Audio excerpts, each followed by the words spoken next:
Hello and welcome to another Sprues and Brews unboxing. Today we're looking at the second of the new Dawnbringer boxes coming out alongside book 3, and that is Cryptborn Stormwing. So this one kind of took us by surprise because it is ridiculously cool and unexpected. But yeah, this is a Dawnbringer box that is very dragon based. So Cryptborn is a new character in the new Dawnbringer book. He is a priest for the Stormcast mounted on a dragon, and he has his own unique like legendary legion that is based around dragons. So your Storm Drakes are battle line in here, and even Karazai and Krondis, the two big dragon models, can be unlocked as battle line, meaning that you can do, I think I worked out, you can do the two big dragons, Cryptborn, a unit of 2 dragons, and then a single dragon, and still potentially have some points left over for endless spells and the like. So yeah, pretty fun. I wasn't expecting a massive dragon riding Stormcast character, but I am very much on board for that. So first of all, I want to say a massive thanks to Games Workshop for sending us a review copy for us to have a look at for free. In the video, what we're going to be doing is having a look at the kits, seeing how it goes together, and then in the last half of the video we'll be having a look at the painted models, and then also discussing the rules as well, because we'll have had a full kind of deep dive and read of Dawnbringers 3 by there, where we know the lore events and what these guys do in game as well, which is exciting. Yeah, I'm very excited to get some paint on this one. But by the time this video goes out, hopefully I'll have built and painted him as well, so I'll have him on show at the end of the video to see what what he looks like in the flesh and just how big he is. But yeah, he looks very cool. I love the kind of red scheme they've done for it. For the armour, they've gone for like a black armour. I don't know if that's a particular storm host. I don't know whether I paint mine to match maybe my Hammers of Sigmar force and the classic gold. I don't know, I quite like the black scheme that they've gone for, so I may go with that. But yeah, without further ado, should we crack this open and have a look what is inside the box? So, now obviously some of these kits are older kits that we've seen before, but we will still have a look. So if we move the instructions over to one side, we'll have a look at them in a bit. And we'll grab out the dragons first, because we have seen them before. So this is a pair of sprues,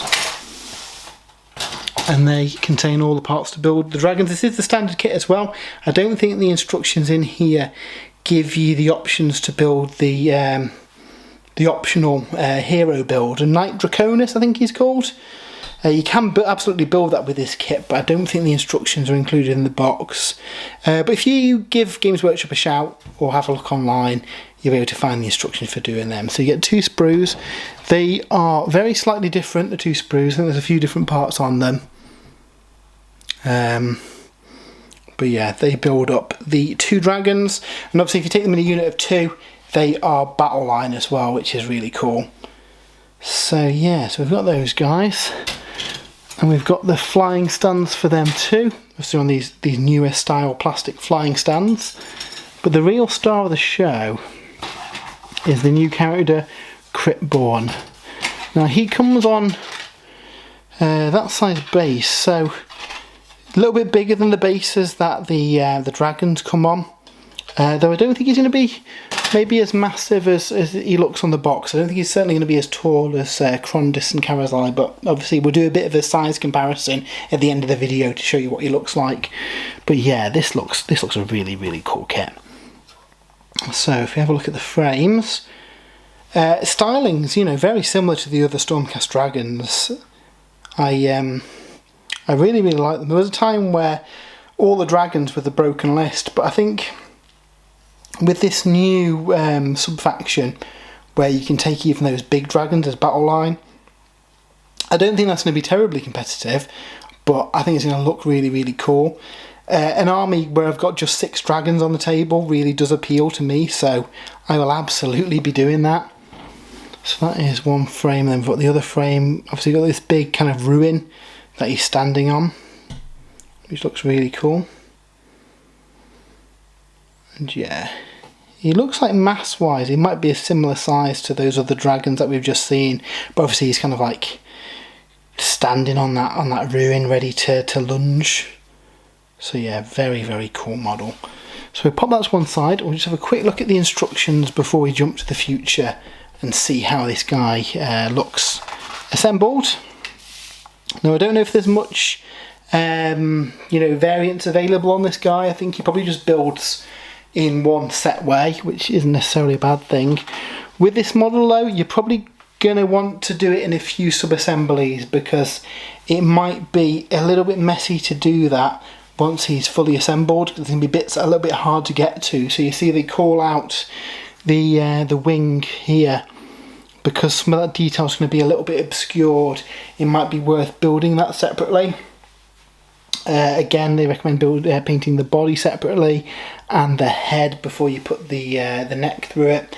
So this is probably going to be quite a few sub-assemblies. The main body of the dragon, both of the wings, the head, the rider, and then the little scenery piece that he's on.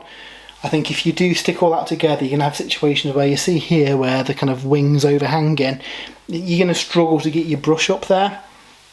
By leaving all those bits separately and then sticking them together, even if you have to do a few little touch-ups once you've assembled him, it's going to make life a lot easier and mean that you can get to those details. So that's certainly what I'm going to be doing here. Obviously in the second half of the video I'll talk about the kind of painting experience and how I found it, but I think it's going to be a lot easier doing it like it's spelt out here, because he does look so cool.